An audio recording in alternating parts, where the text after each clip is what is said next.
Welcome to the Lean Out Your Business podcast, a show dedicated to helping entrepreneurs accelerate business growth and simplify success. I'm your host, Crista Grasso, and I've been working with businesses for more than 2 decades to help them lean out and optimize what's working while eliminating anything that's not adding value. So if you are ready to get more time back in your day, more profit in your business, and to do business differently, growing and scaling on your terms, let's dive into today's episode.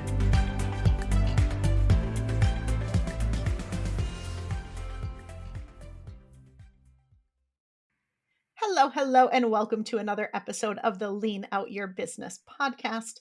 Today, I am super excited to welcome Jennifer Frye onto the show. I've known Jennifer for a really long time, and she does some incredible work. And she has something that she's been focused on lately about how really becoming a disruptor is a way to differentiate, stand out, and help you increase sales. And I thought that what a great time to dive into that topic, because with the rise of AI and everything else that's going on, I feel like it's harder and harder for people to be standing out. So why not lean into what makes us a disruptor and leverage that to really stand out? So Jennifer, welcome. I'm so excited that you are here today. Thank you. Why did this take so long for us to do this? I have no idea. You know the way that it rolls. I love it. All right, let me tell you a little bit about Jennifer and then we'll get into all the good stuff. So, Jennifer Frye is the CEO of Appreciated Asset Business Solutions, and she's the creator of the Disruptor Designer Method. She specializes in creating, building, and filling sales pipelines for her clients and also helping businesses create messaging that lights a fire in their clients' sales pipelines, which not only separates them from their competition, but really just eliminates the competition altogether. And I feel like that is what we are all about. So, why don't we kick things off with how do you define disruptor? And why do you think it's so important when it comes to sales and business? I get asked this question probably more than any other question. So, and I tell people, I say, I think that it's probably a pretty subjective answer. You're going to get different answers depending on who you ask. For me, a disruptor is someone who stands outside of status quo of what is expected of them, what is expected of their industry, and someone who is committed to delivering a service that is so far superior and different from standard that they are able to eliminate the competition from consideration. Because being 5% cheaper or 10% faster will get you transactions, but it will not build you relationships. And being disruptive to the industry and giving your clients something that they didn't even know that they needed is really where you're going to stand out and build long-term relationships for your business. Yeah, I really resonate with that definition. I agree fully. And I think that's what it's all about, right? Why do you want to try to compete and convince that you're different or you're better when you can just naturally stand out that way and people can clearly see it and they see you as the only option, not choosing between you and other people. Makes so much sense. All right. So, with that being said, what do you say to the business owner who comes to you and says, I mean, yeah, that all sounds good, but I don't really do anything disruptive. Like, how do you help people Yeah. recognize the ways that they disrupt? Well, the first thing is they have to want to. If there's resistance to that word, if there's resistance to that idea, we probably aren't the right fit. And that strategy probably is not going to be the right fit at that time for that person. So they have to want to, they have to see the value in becoming a disruptor and delivering disruptive service. I was called a disruptor from always, and usually was not as a compliment, being disruptive. And I've been able to turn it into my superpower, because what I've realized is that the way I disrupt, I do things very differently in my business from anyone else. We really have no direct competition because no one delivers in the way that we do. And the thing is that it never occurred to me to do it any other way. So to disrupt, I think, is to really figure out how you can deliver your service in a way that is so uniquely aligned with who you are as a business leader, that's really where you'll see the differences stand out. And you'll know that it's aligned when it's like it makes perfect sense. When you're like, well, why? Of course, that's the way to do it. There would be no other way. That's alignment. When it feels like it is you, when it feels like it is like just a part of the business because it always has been, even though it wasn't necessarily messaged that way. Look, you don't always say I'm a disruptor, right? You just are. You don't always say I'm a badass either. You just are sometimes, right? But it's really about becoming deeply aligned with the service and delivering in a way that is very unique to your unique abilities. Yeah. Yeah, it's true. It makes me think. I remember I was working with a new client and we do VIP days. And one of my favorite ways to do VIP days is in a pool. That might sound really weird, but I find I personally brainstorm the best. I'm the most creative. I come up with the best, most innovative ideas when I'm around water and when I'm not in front of my computer.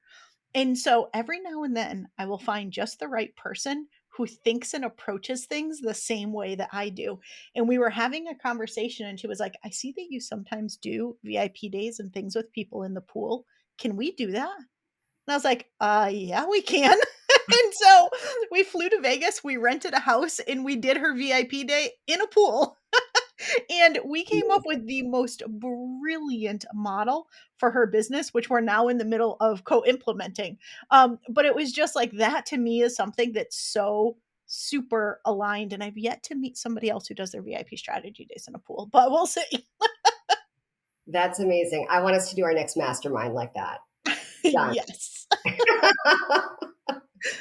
But that being said, right? So we obviously want to stand out, whether someone resonates with the word disruptor or not. I personally do bring it. I love it. Um, but everyone does want to stand out and they want to be, you know, they want to rise above the noise. Again, especially right now, I feel like there is so much more noise online. And so, what are some of those mistakes that you see businesses make with their messaging or with their positioning that really keeps them from standing out? Well, the first is what I mentioned before about being, talking about price or speed, 5% cheaper, 10% faster, like take a nap, no one cares. It's just not interesting enough to get you the right sort of clients. And guess what's going to happen when someone comes behind you and they're 3% cheaper or 2% faster? They're gone. So it's a lot of hamster wheel, you know, of running through clients. Um, Other mistakes I think people make is they focus too much on the features and not the benefits. They're talking too much about the specs of what they do and how they do it. They're not really talking enough about this matters to you because at the end of the day, that's what matters to the person that you're speaking to. They have to identify, they have to hand raise and say, that really resonates for me. That's me. And you're not going to do that by talking about features. You do that by talking about benefits. Yeah, it's so true. I recently released an episode where I was doing a little bit of a teardown of some really terrible sales processes that I had Mm. experienced. I've been in the market for some new service providers to work with, and I was honestly a little surprised by how bad some people's sale processes were and how few people really made it about me and my goals and even took the time to understand what my goals were. Some dove straight into process, some had no process. It was kind of really interesting to see how people had approached that. Yeah, it's true. And I think that, I've certainly, when I have sales calls, I guess that's what they are. Um, I spend most of the time really learning about them and their goals, what they've already done, so that I really understand. And, you have to have the courage to say, we're not the right fit for you right now. Or what we originally came to talk about is really not going to be um, the best way to serve you at this time.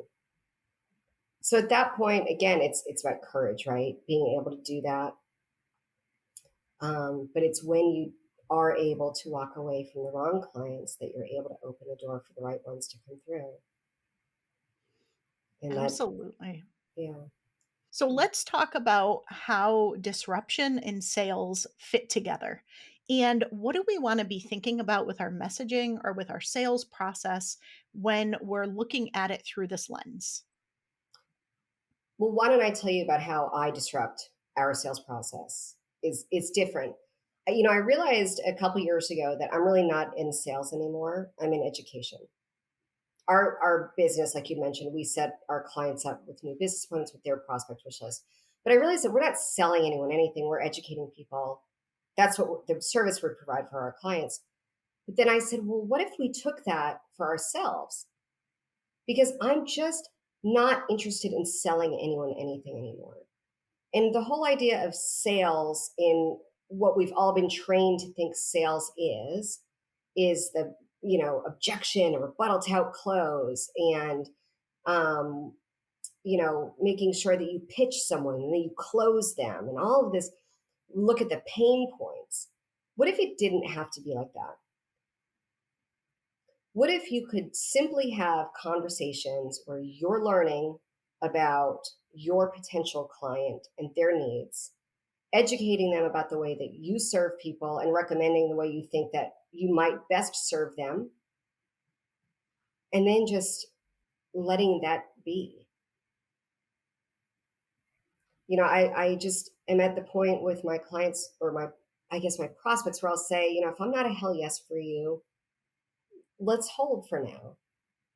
Because I really want that energy to begin, at the start of our collaboration, because I'm excited to work with our clients and I want them to have the same energy when they come into our initial, relationship, and then for that to continue, of course.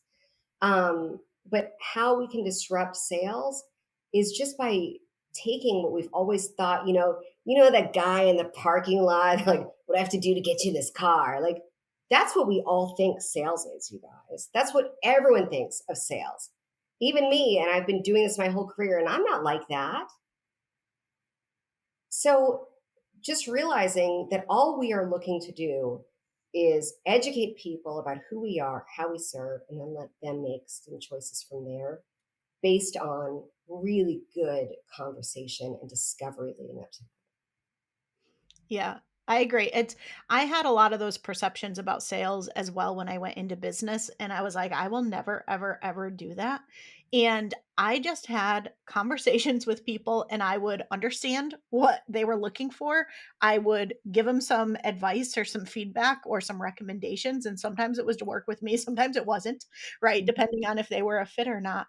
And I always said for the longest time, I don't do sales. I just have conversations with people. I don't do sales.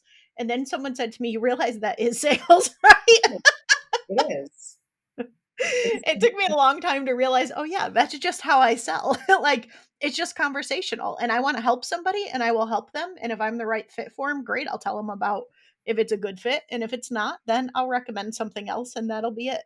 But I agree with you fully. There's a lot of, I think, perceptions about sales, and there's unfortunately a lot of ways that I think people approach sales that I personally definitely do not resonate with. yeah. And I think, look, you're obviously a great salesperson because you believe deeply in your service. You are deeply aligned with the way you serve your clients, and you know how to attract the right clients into your world. So it all fits together to make you the ultimate salesperson. And I think as business owners, most of us are the best salespeople for our businesses. We just have to change the story about what a salesperson is. Yeah, and I'm so glad we're having this conversation because I remember I've had multiple people tell me in the past, "No, you're really bad at sales." And I've heard this early, this was many years ago, but it was because they had a typical sales uh process in their head, and I don't do that. And so because I don't do that, they would push me and say, "No, you're really not good at sales or you're terrible at sales." I had one coach tell me, "You're really bad at sales." Flat out because I wouldn't follow the process in the script that they were trying to have me follow. And it was the whole agitate the pain and objection handling and all of the things. And that's great. I get it.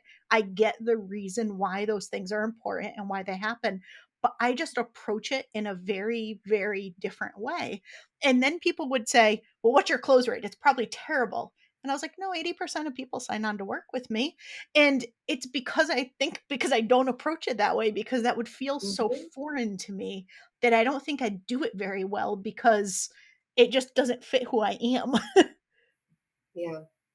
You know what's funny is I don't really track close rate for me. I go into every conversation with curiosity and optimism and excitement. And there's sometimes I have clients give me their credit card right over on the first call. And I have sometimes that it turns into more of a, I really need you to speak in front of this group for me.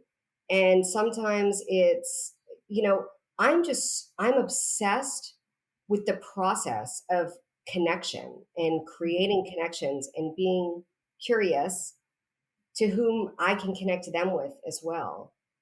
Um, and I think it's so interesting. I would love to know, by the way, those people who said you were a bad salesperson, what they're doing now, because there is no way that they are outperforming what you're doing with your business. But I digress. It is very true, but again, this was early days, and they just had, "You have to sell this way," Mhm. and nope. Yeah. How'd that work for you? Right. Let's fast forward about a decade and see where we both are, why don't we? Mhm. Right, right.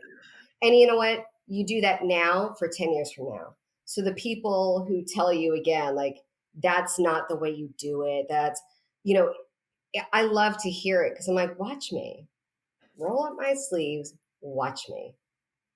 And it's that sort of energy and attitude, because I certainly have plenty of that, Mhm. um, that that gives you the stage to disrupt.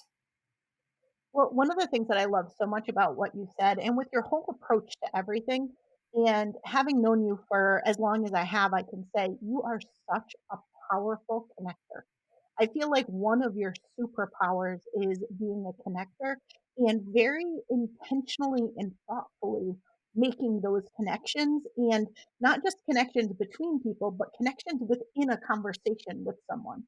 And Hmm. I think that's such an incredible superpower, and I think that probably has led itself in a lot of ways to so much of your success, but I think that feeds very much also into what makes you a disruptor, is doing it different, and that's anyone could follow a set sales script, but that being said, not many people can develop that approach that you have that is very, I think, unique to you and just very genuine for you.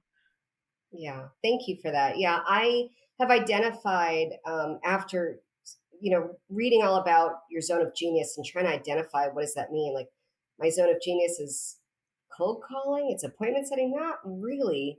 My zone of genius is connection and creating connection for people that they don't typically see for themselves. And sometimes that's connections from people to people or business to business. Sometimes that's connections for people in their business to um, a, grow their business in a certain way, in a certain direction, to a certain audience that they hadn't previously considered. And that's something else that we do is we look at strategy of like how our clients grow. And it's so easy for me. I can't imagine that this is so special because it's comes so naturally to me. But I'm so proud of the way that I step into that for my clients because I know that what we do makes a difference. And I also encourage them to figure out what they are able to do that is so uniquely special, and really kind of create that ripple effect that way too. Absolutely. So tell us a little bit more about your work and about anything exciting that you have coming up that you're looking forward to. So we have our disruptor discussions, which we launched, and it is a weekly masterclass that we are inviting anyone and everyone to come attend, where we're going to highlight every single week a different disruptor to talk about how their solution or their expertise creates more revenue and growth for business. So the whole premise of my business is to help our clients grow their businesses. And I unapologetically will tell you that there are zero problems in a business that more revenue cannot solve. Are we agreed there? In a Mm-hmm, business, not 100%. personally, business, a lot of personally too, but let's stick with business. So we help our clients grow their revenue. There's a lot of other ways to do that also. And because I am all about education, I am starting using this masterclass as a platform to highlight other experts and solutions of ways to grow your business and bring more revenue to your business through other uh, modalities and expertises. And I mean, we're going to do kind of metaphysical money mindset and manifestation and intuition. We're going to be doing systems and processes and spreadsheets and P&Ls. We're going to do all of it because they all really do come together beautifully. So I always say I'm like woo adjacent, and this is really my playground to explore a lot of that. So that's what we have. That is going to be a live podcast, which we are really, really excited about weekly. And other than that, I mean, just creating more disruptors. I believe that, my purpose is to create a stage to highlight industry disruptors and honor them for their courage to stand out. Because it does take courage to do it differently and to stand out, because you might fail and you might trip. You will. But people who really are committed to burning it down to build it back better and stronger, those are our people. And we're always looking to, build that army. So for those listening who are like, that's me. Hello, I'm over here. How can they connect with you? Where can they find you? So we're on all the socials at Appreciated Asset, singular. Our website is appreciatedasset.com, and you can reach us there, book a call with us, jump on our email, or find out about our masterclass. Fantastic. All right. So I'm super, super curious to hear what you have to say to this question, which I ask everybody. And I always love to hear people's answers. But how do you work smarter, not harder, and keep things lean in your business? So the first thing that I do is I do not work on Fridays. And that forces a few things for me. It increases my work life balance, or whatever we want to call the facade of what that means. But I don't work on Fridays. And that is smarter for me, because every time I have strayed from that rule, I found that they're just not as productive days anyway for any meaningful conversations. So that's the first thing. The other thing that I've done is I have learned to create a team and delegate in a way um, that is methodical. I've learned to slow down to speed up. That was really, really hard for me. I would used to be like, just watch me do it and then just do it. But I've learned really the true importance of a really strong onboarding program and really strong training program for your team. And then everyone being bought into the impact so that you can delegate and they know the importance of something that may feel uh, trivial, or it may feel mundane, um, and really getting everyone bought into the importance of each of those tasks, each of those projects and activities. But really, I'm reading the who, not how, and 10x is better than 2x. And I'm obsessed with all these ideas of cutting the 80% so I can really focus on the 20%, because that's the biggest place that we can make impact. So that's what I would tell you is delegation and 4 days a week. I will second all of that. You pretty much just defined leaning out, so thank you. Um, but that is absolutely brilliant. I love it. All right, final question for you is as we wrap this up, are there any final tips that you have for people or anything that you think is really important to keep in mind for that person who wants to step into more of being a disruptor in order to grow their business and grow their sales? Yeah. Um, so when you're talking about growing your sales, a lot of times when businesses come to us, they've grown their business through word of mouth referral, and uh, they've maybe tried some marketing strategies or campaigns, but they've never really explored an intentional sales strategy. And when I talk about targeted sales and intentional growth, what I mean by that is knowing very, very clearly who you serve and then creating an outbound campaign. I prefer cold calling. I believe that is the fastest, most effective way to build rapport with your prospect wish list. But whatever your outbound is, creating an outbound outreach, a sales strategy, not marketing. And also understanding that your marketing messaging is broad and to get the biggest audience and create top of mind awareness. Your sales messaging needs to complement that, but it has to be, again, more targeted. So you see a lot of our sales messaging is around disruption and disruptors because I do want people hand raising. I want people to identify and for that to resonate for them because we know that we will have the right psychographic in a client if that feels exciting to them. So my tip is get really, really clear on who you serve, create a strategy to reach out to them and educate them about how you serve. That is creating intentional growth for your business.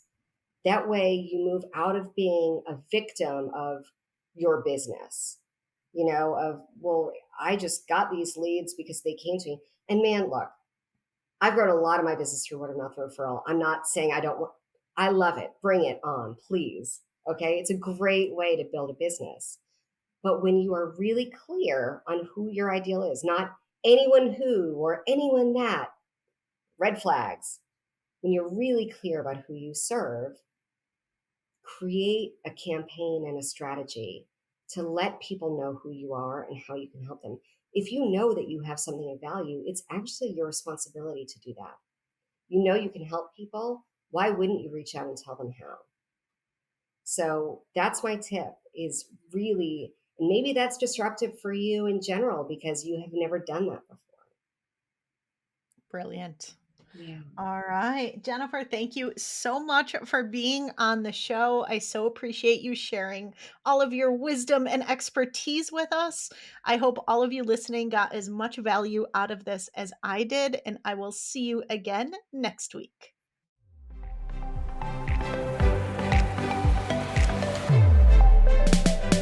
Thanks so much for tuning in to this week's episode. If you have not yet taken our scalability assessment, I invite you to head to leanoutmethod.com/assessment and take our interactive assessment that's going to help you look at how simple, how sustainable, and how scalable your business currently is. It includes personalized recommendations of where to focus next to get your time back, to increase your impact, increase your profits, and ultimately step into your rich, fulfilled life. And finally, we'd love to see you inside our signature program, Simplify to Scale. You can head to leanoutmethod.com/ops to find all of the details on how we can help you up-level your operations and get out of the day-to-day of your business.